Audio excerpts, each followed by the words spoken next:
All right, let's talk about something that trips up so many developers building with LLM agents.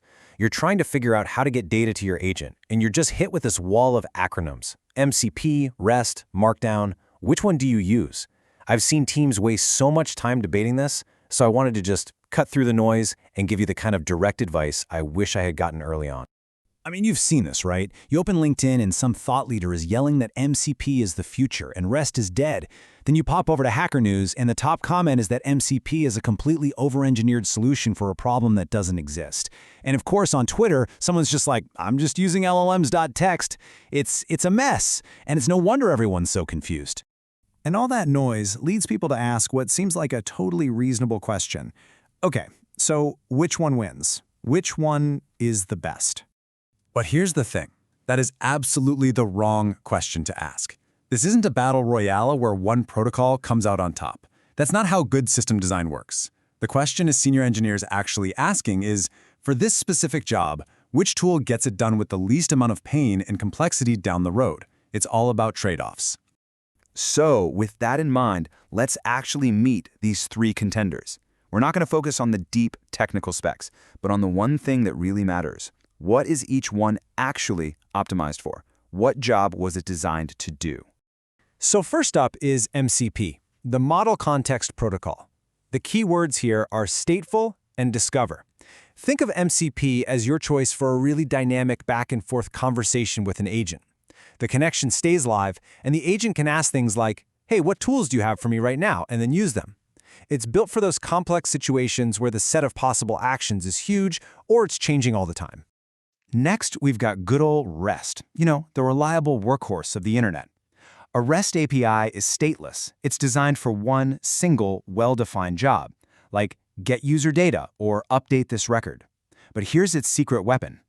LLMs have been trained on literally billions of examples of curl commands and REST APIs. They understand this pattern instinctively, which makes it incredibly predictable and robust. And finally, we have the simplest thing that could possibly work. A Markdown file.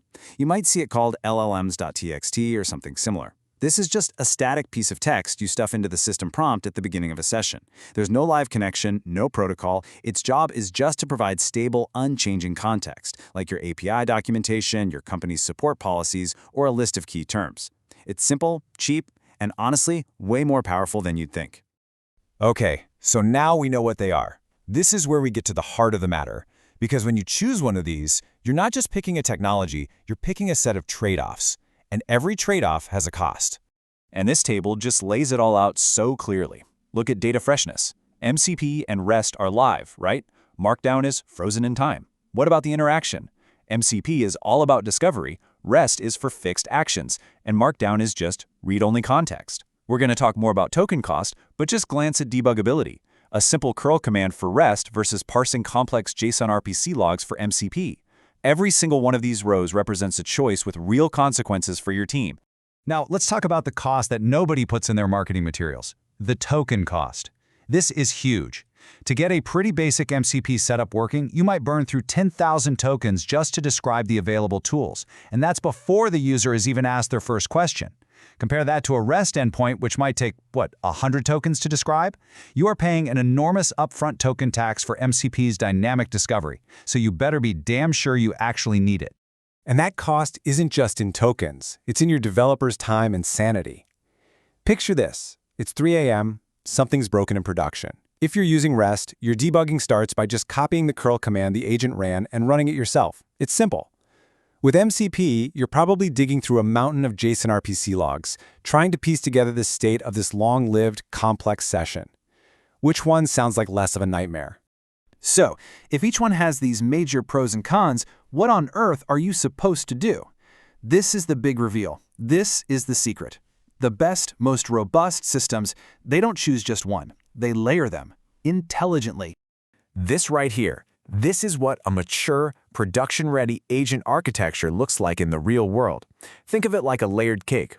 You start with a solid foundation, a base layer of static context using Markdown. Then, you add a layer of specific live actions with REST endpoints. And only then, if you really need it, do you add that top layer of MCP for those truly dynamic, discoverable actions. Let's break that down.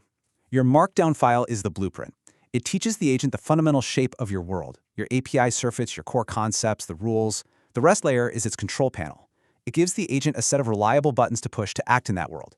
And that NCP layer, that's the escape hatch. It's for when the world is just too big or changes too fast to put on the blueprint. The biggest mistake I see is teams trying to build the entire house with just one of these tools. Okay, I know that's a lot to process. System design can get complicated fast. So let's just boil all of this down to a single, simple rule of thumb that you can take with you and start using in your very next project meeting. This is it. This is the sentence to remember. Use Markdown for what the agent needs to know, use REST for what the agent needs to do, and use MCP only when the agent needs to discover what it's possible to do. That's it. If you can internalize that one little heuristic, you will avoid so many architectural dead ends and so much technical debt. So I'm going to leave you with one final question to think about. The next time your team is debating this, take a step back and ask, are we choosing a protocol that fits the job, or are we choosing an identity because we want to be the MCP team or the RS team? Because the best engineers I know aren't loyal to any single tool. They're loyal to the problem, and they use the right tool for the right layer every single time. If you found this helpful, hit subscribe and the bell so you never miss a video.